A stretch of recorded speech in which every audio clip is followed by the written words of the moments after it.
Today is the unveiling of my daughter's new home. Juana said to me very seriously, "Mom, come no matter what happens." Despite my concerns, I intend to wholeheartedly celebrate her new home today. However, when I arrived late, I was completely ignored by my husband, Pablo, and my mother-in-law. I expected it from my mother-in-law, but never thought Pablo would do the same. Feeling uncomfortable, I pretended to take a walk in the garden and went outside, where my granddaughter, Dorothy, found me and ran up to me with a smile. "Grandma, listen." Dorothy hesitated as if she wanted to say something, but when I nodded, she gathered her courage and began to speak. It was shocking news. The reason why Pablo and my mother-in-law were ignoring me became clear, and I left the scene in silence. Afterwards, I received repeated angry calls from Pablo. Normally calm, Pablo was shouting angrily. When Pablo demanded, "What are you thinking?" I responded, "Let's end what has been going on for 30 years. My carefully planned story of revenge is about to begin. My name is Brenda Morris. I am 51 years old and have worked in the same place for 30 years after graduating from a junior college. There was a time when I dreamed of becoming a housewife, but it never came true. 30 years ago, when I was 20, a marriage proposal came from a customer at the steak bar my family ran. I knew his family very well. They were like a typical upper-class family and stood out in our local countryside. I started working in local shops since middle school and have always looked up to them. The wife was tall and beautiful like a model, and the husband was talented and worked in a large company. Their son, inheriting good traits and well-bred, was worth seeing, and they chose me as his bride. I was just an ordinary office worker fresh out of junior college, and I could hardly believe such an offer at first. Later, when I was invited to their home and confirmed that the story was true, it felt like a dream. "I have always been concerned about you, Ms. Brenda, who works hard and cheerfully," said the person I respected, making me feel that my work at the store was rewarded. When we were alone, Pablo told me he wanted to build a stable home with a modest and calm woman, unlike his flashy mother. Pablo, 10 years my senior, was a supervisor at a company run by his father's brother, his uncle. I felt that he was refreshing, kind, and beyond perfect. Having only experienced Dutch treat dates with men my age, I was captivated by Pablo's sophisticated escorting. "Ms. Brenda, please join our family without any worries." Encouraged by his mother's words, I married with the expectation of joining their charming family. However, that dream was abruptly shattered. 3 months into our marriage, after the marriage registration was submitted, it happened. His mother said, "We have decided to welcome my mother into our home because she needs care. Brenda, I heard you have a caregiver qualification." "What I have is a caregiving administration qualification." "What?" It wasn't clear how it came about, but it seemed that my mother-in-law misunderstood that I had a direct caregiver qualification. I intuitively felt that they were expecting me to be a caregiving staff. I thought it was strange. For someone ordinary like me, without any special talents, the role expected was too significant. The face of my mother-in-law, who used to be kind, now looked tense. Perhaps this might have been a reason to drive me out of the house. An uncomfortable silence spread between me and my mother-in-law. It was Pablo who broke the tension. "Mom, I didn't marry Brenda for that reason. The issue with Grandma is our problem. What would we do if Brenda were to leave? But I may not have the qualification, but I'll cooperate wherever I can help." Pablo's defense of me truly made me happy. Inspired by his reflexive words, I resolved to try even harder as a daughter-in-law. Back at my parents' home, my grandmother was suffering from dementia. My mother was taking care of her, and I sometimes helped too, but somehow I missed the timing to talk about it.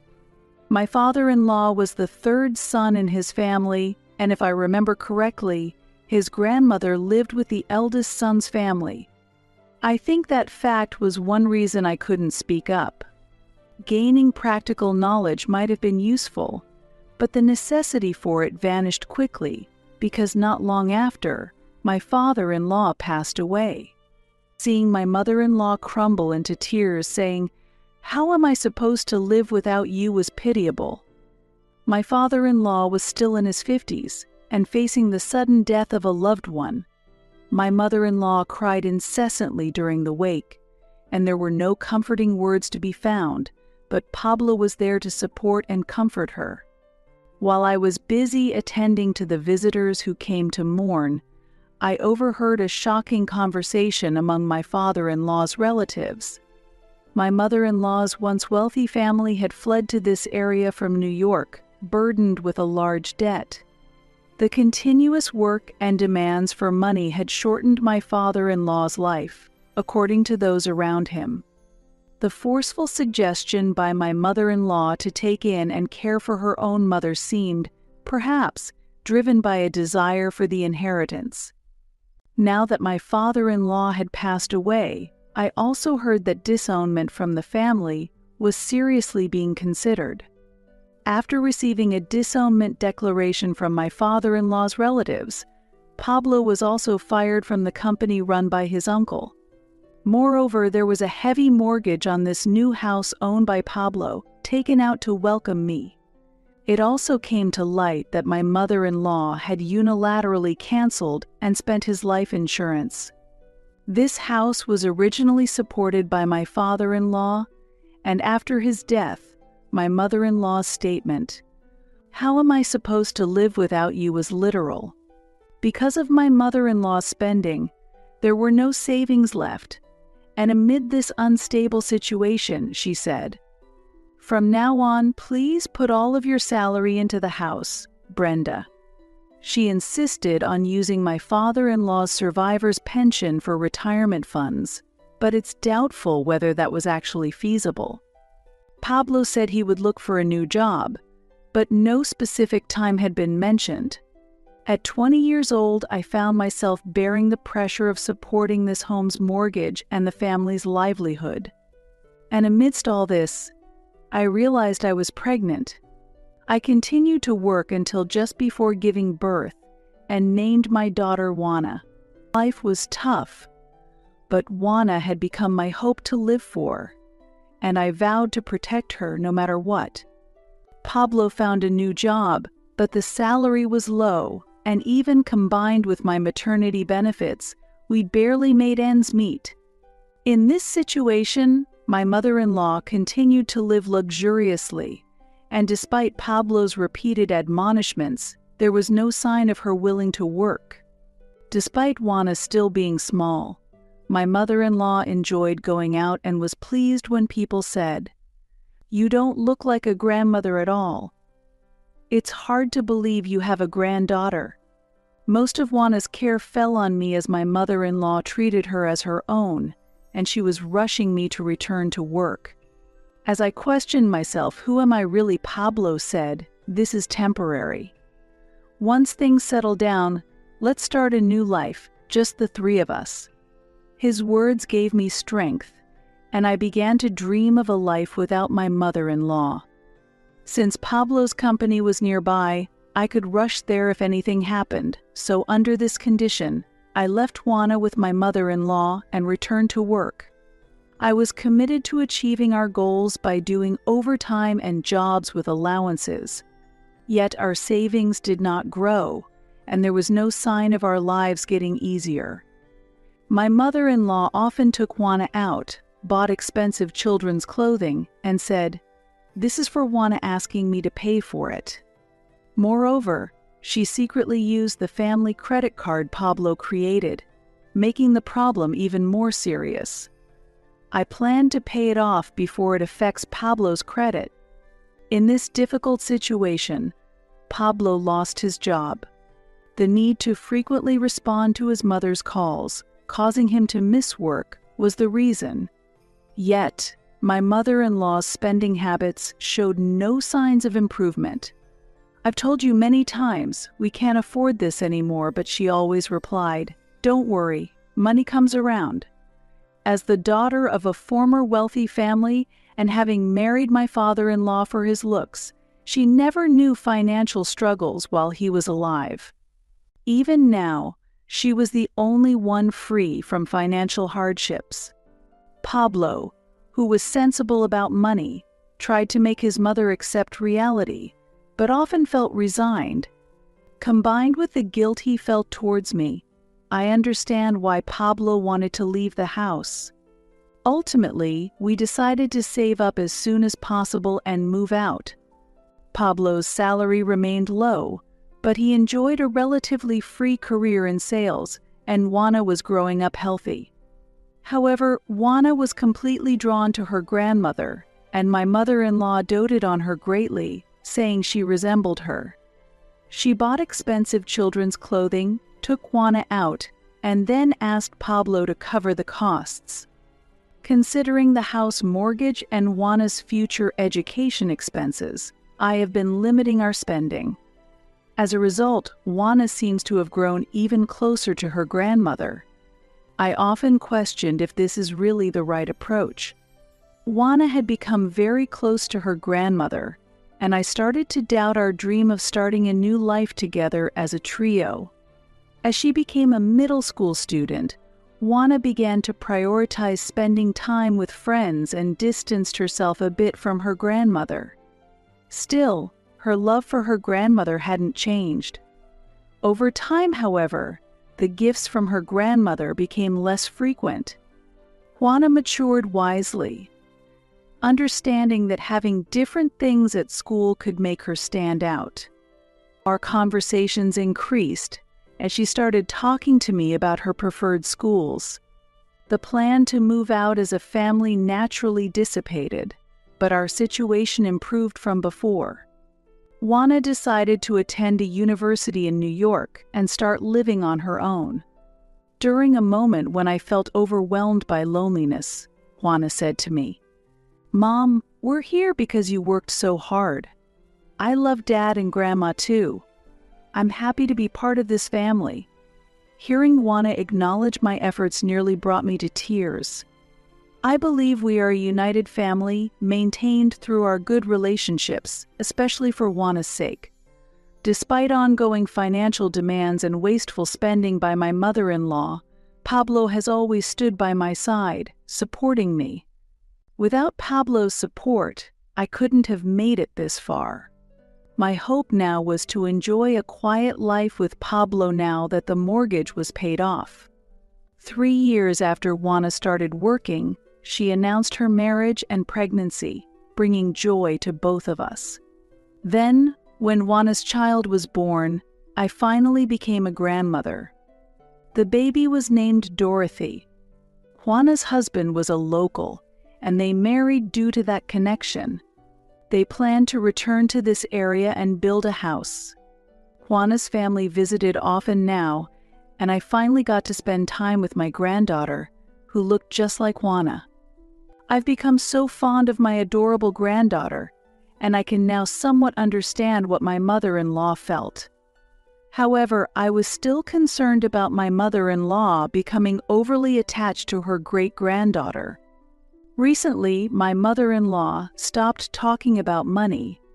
Curious, I asked Pablo about it, and it turned out he had been secretly selling her abundant collection of branded goods and jewelry. He was giving the proceeds to her. He said, "She has so much that she won't notice, but she did notice and suspected me whenever she pointed out something missing." In the midst of these recurring issues, while Pablo scolded her, he also soothed her. "That design is too childish. I'll buy you new ones," he'd say, and she, unaware, was pleased. However, for Pablo, continuing to sell her possessions was not a sustainable option. Then, my mother-in-law began asking me for financial support again. One day, she insisted she needed money so persistently that I, exhausted, finally yelled out, "Stop it! Have you ever thought about why this is happening?" Surprised by my reaction, my mother-in-law turned sullen and went back to her room. Pablo immediately followed her. He was likely soothing her again. Regretting my outburst, I went to apologize to her and overheard a conversation between Pablo and my mother-in-law. "We need to handle this more skillfully. Leave it to me, there won't be any problems. She's the type who'll comply easily if treated gently. I've been controlling her like this for the past 30 years. But Brenda is refusing to pay the mortgage. The mortgage will be done soon, and then I'll transfer the property back to my name. She listens to me, so don't worry. If you want, I don't mind driving her out. After all, she's just here to provide money." Pablo's voice was full of confidence. I carefully made my way downstairs without making a sound. I felt as though I had received a heavy blow. The true adversary I had to confront was not my mother-in-law, but Pablo. The days I had spent enduring and trusting Pablo now seemed futile. I could only mock myself for being foolish. Despite the pain, I considered divorce, but I couldn't just remain silent.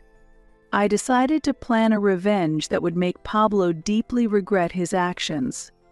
The next day, I pretended everything was normal while I began to craft a detailed plan for revenge. Then, the special day arrived when Juana's new house was completed, and we were invited to the housewarming party. Juana had said to me very seriously, "Mom, come no matter what happens." Despite my concerns, I intended to wholeheartedly celebrate her new home today. However, when I arrived late, I was completely ignored by my husband, Pablo, and my mother-in-law. I hadn't expected to be ignored by Pablo.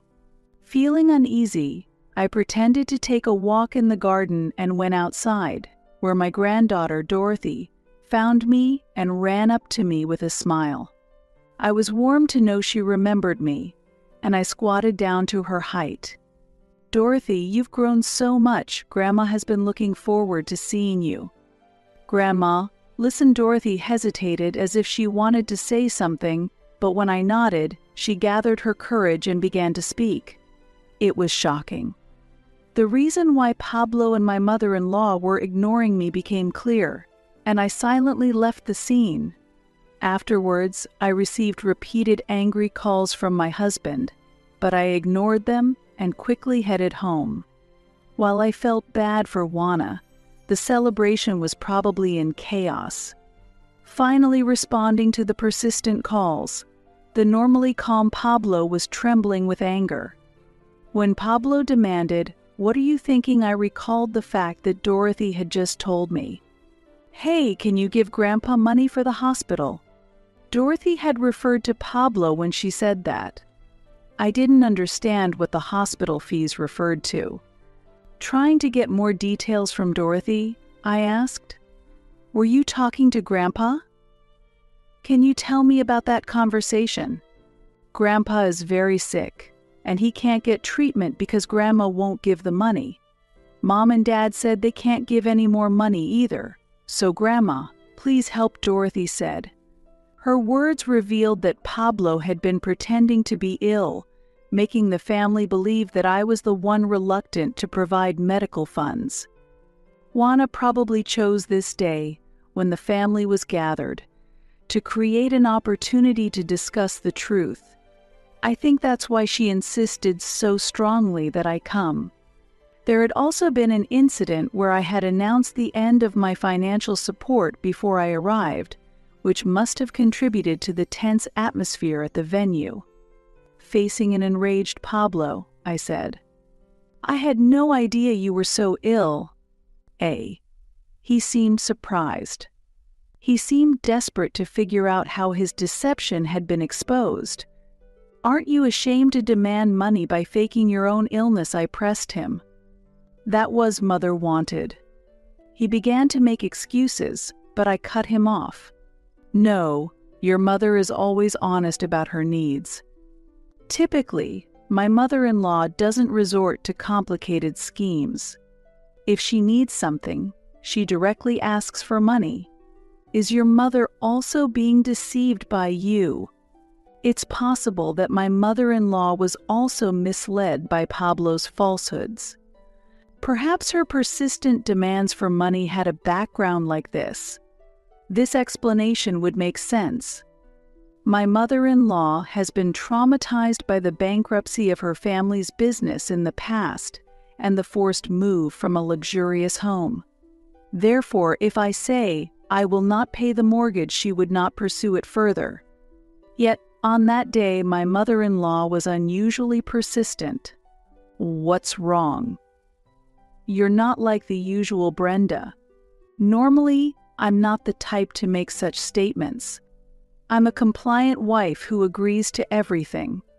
It was clear he was trying to sway me as he attempted to steer the conversation.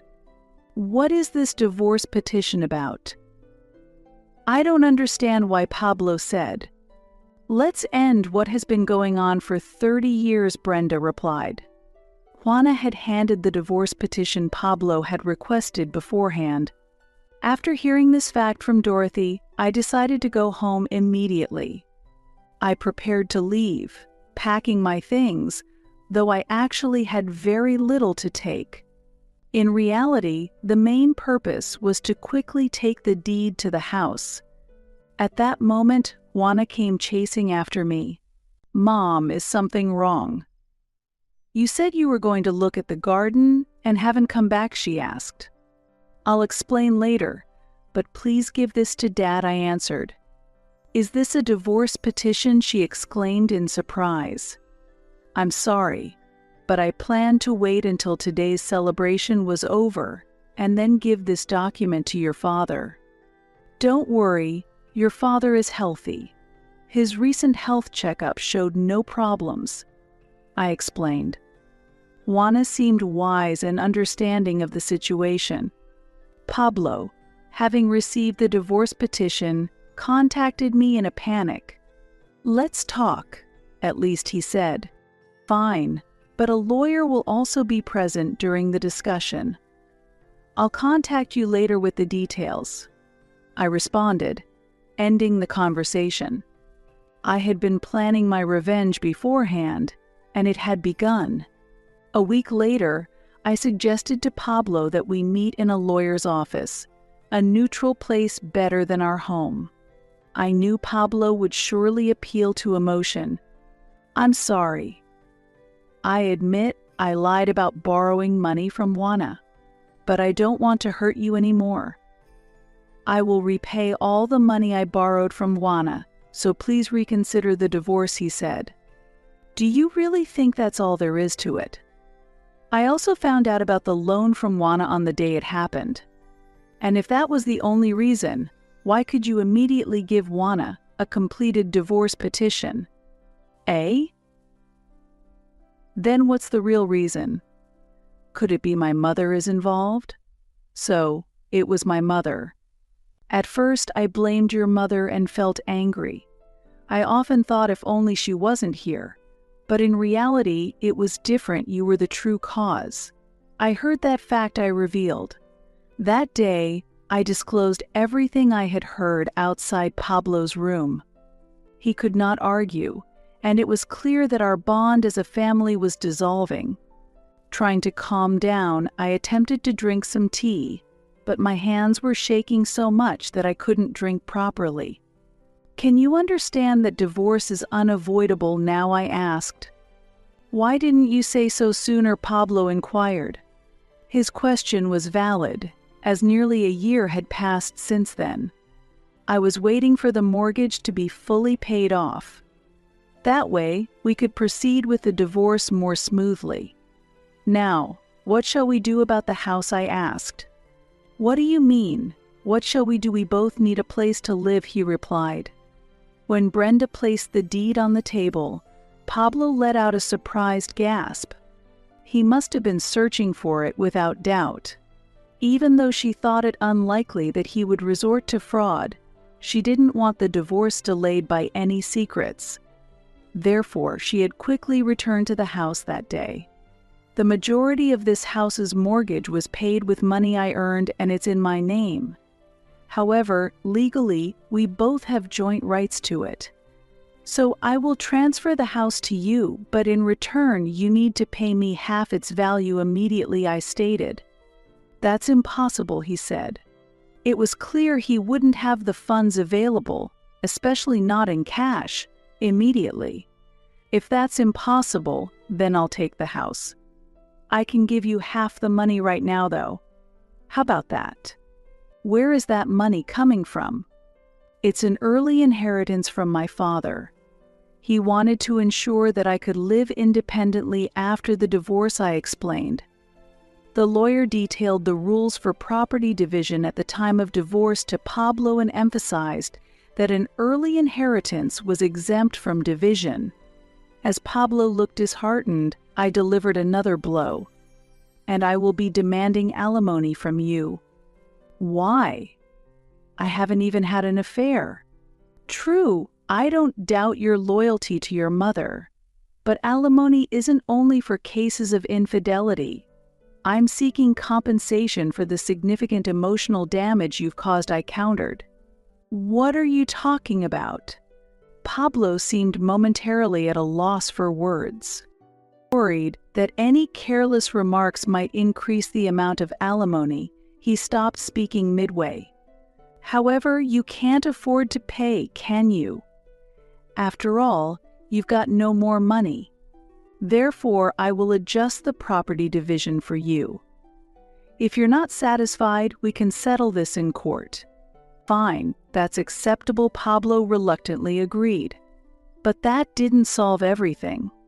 Additionally, I will also deduct the money you borrowed from Juana and her husband. Wait. That's between me and Juana. It has nothing to do with you. Pablo was flustered. Can you really repay it? I pressed him. And he stuttered. Well, I can't really explain it well. I later met with Juana and told her everything. I offered to repay the money Pablo had borrowed under false pretenses to Juana. This is a matter between my father and me, so I'll take the money back. But I need to keep my distance from him for a while, Juana said calmly. It was clear that Pablo had neither the intention nor the means to repay the debt. He prioritized his role as a devoted son to his beloved mother above all else. Do you understand how much Juana is suffering? If you don't return the money right now, Juana will continue to feel guilty towards her husband. Are you prepared for that? With that question, he hung his head. For this reason, I will consider the alimony and the borrowed money as null, and I will take over the house. I'll transfer the funds immediately, so why don't you buy something nice for your mother? But first, you need to find a new place to live. Were you planning to deceive me from the start? How deceitful. Hey, coming from you, who has been deceiving me for 30 years, now that's a statement. Pablo couldn't respond. But I don't want a divorce. I've been too dependent on you. I'll change, so please reconsider. His unwillingness to divorce stemmed from his recent retirement and unemployment. I had been eagerly awaiting the completion of the mortgage payments. He was not competent enough to be rehired, and additionally, he had to care for his increasingly costly mother. How foolish, you should have kept it to yourself rather than telling your mother anything. If you had, I wouldn't have had to hear unpleasant things, and you could have lived peacefully in that house. Your plan turned against yourself. Finally, Pablo accepted his fate and tearfully signed the divorce papers. I believe his tears were not of sadness, but due to facing failure for the first time. However, this was not the extent of my revenge plan. 6 months after the divorce, Pablo found the new house where I had started living and came to visit. I had no intention of returning to that house, as it held only bad memories. Pablo must have searched tirelessly in the countryside to find where I was. I had anticipated his visit because there was still something I needed to tell him. His hair was thinning, and his face was sweaty. The white shirt that once suited him well now clung to his body with sweat and looked unsightly. I couldn't help but laugh, wondering what I had ever found attractive about him. "What are you laughing at?" "I'm in trouble. Help me," he cried out. "By any chance, has your mother developed dementia?" I asked, and he was taken aback. What he replied: "She had shown signs of dementia intermittently over the past few years. Either she was determined to act strong in front of her son, or perhaps Pablo idealized her condition and failed to notice it. Anyways, she often behaved strangely in front of me. She would call me Mom and say, 'I'll give you this,' handing over money, jewelry, and clothes. Having seen similar symptoms in my own grandmother, I recognized it as dementia right away and understood how to handle it. "Thank you, you're a really good girl, Nicole," I said as I patted her head, and she nodded happily like a little girl. Although my mother had secretly put the things my grandmother gave away back, I decided to accept them with gratitude. Having spent so much money over the years, nothing was likely to happen. So the fuss my mother made before about not having money or things was, "That's right. You took money from my purse and payment envelopes too, didn't you?" Ever since the day I learned Pablo's true nature and vowed revenge, I had been watching him closely. It became clear that he was secretly taking money. Until then, I had thought it was Nicole, but it turned out not to be her. That was Mom. Your mother always held pride as the daughter of a wealthy family. She might ask people for things, but she would never stoop to stealing. Pablo looked as if he had swallowed bitter medicine. Although his mother is known to be very self-centered, she retains her pride as a former lady of status. If she wants something, she asks for it outright, but she does not steal or fudge numbers. She also despises debt, and when she learned that the house mortgage was actually a form of debt, she always said, "Let's pay it back soon." When she realized that using credit cards was akin to incurring debt, she stopped using them altogether. When I was newly married, I accidentally overheard a conversation that made it clear Pablo had planned to burden me with the care of his grandmother. She married me so she could take care of my grandmother. Well, the plan eventually fell through when my father died.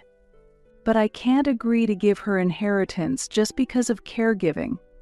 No, let's take what we can get.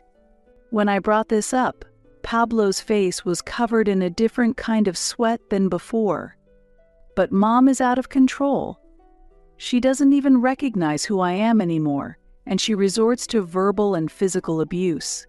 Please help me. She being out of control isn't something new. Yes, you were planning to use me as a caregiver. Unfortunately, I only have administrative qualifications in caregiving. Pablo, tracing back through old memories, looked embarrassed. Having said everything, I told Pablo to leave. Actually, I found someone I want to date. It's only been 6 months since our divorce. Were you cheating on me? No, it was just a proposal for a relationship, but he has always supported me. He is a colleague from the same workplace who has always cared for me. He is honest, never lies, and is sincere about his work. So please don't get involved with me anymore." With that, Pablo left with drooping shoulders. For him, it was hard to accept that a woman who was supposed to love him was now interested in another man. It's unlikely he will come back here again. Pablo had bought an apartment to live in with the money from the property division I gave him and from selling expensive items that his mother had owned. He could have bought the apartment with just the property division, but the amount was reduced due to the alimony paid to me and the payments to Juana. I was surprised that my mother-in-law had allowed that transaction, but it seems that by that time her condition was already deteriorating. Her symptoms of dementia worsened day by day, becoming unmanageable, and she eventually came to me for help. To be precise, she had no one else to turn to. But in the end, she faced another blow from me, and there was no hope of getting any help. Due to her high pride, she refused to consider seeking public assistance. Her strange behaviors received complaints from neighbors, and Pablo, feeling overwhelmed, decided to sell the apartment and use the proceeds to place her in a paid nursing home. Ultimately, it seems he spent his life constantly tormented by money for his mother's sake. The once respected and noble family is now the subject of whispering gossip as they walk down the street. Unable to bear it, Pablo moved to a modest apartment in the neighboring town to live quietly. He has no job, no friends, and his ties with relatives and family have been severed. His mother, whom he once loved deeply, is now in a state where she can no longer even recognize who he is. He is destined to live a life of isolation and poverty, accompanied by many regrets. As for myself, I decided to start a relationship with the person who proposed to me. He is a colleague who has worked his way up to the management at the same company. I was surprised to hear that he had been watching over me for a long time, thinking he had missed out on marriage because he was focused on his career. We are no longer young, so we decided to start sharing time as friends without thinking about marriage. Meanwhile, I received the joyful news that Juana is pregnant with her second child. My granddaughter, Dorothy, is also happy to become a big sister. Juana and her husband offered me the option to live with them, but while I appreciated their kindness, I declined. I also received invitations from my parents to come back home, but I turned those down as well. I have rental income and no financial worries, so I plan to work solely for myself from now on and start a new chapter in my life.